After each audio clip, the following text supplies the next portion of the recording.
Hey everybody, Jay Moore here, and real quick I want to show you a couple ways you can add a video to your Aweber landing page. Let's go over to landing pages.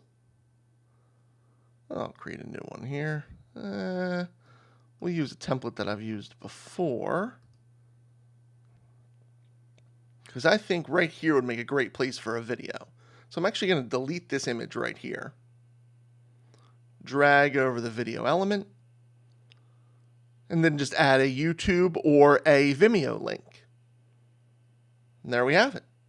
But what if you have a video that's not on YouTube or Vimeo? Let's say you have one on Wistia. Let's grab our Wistia link.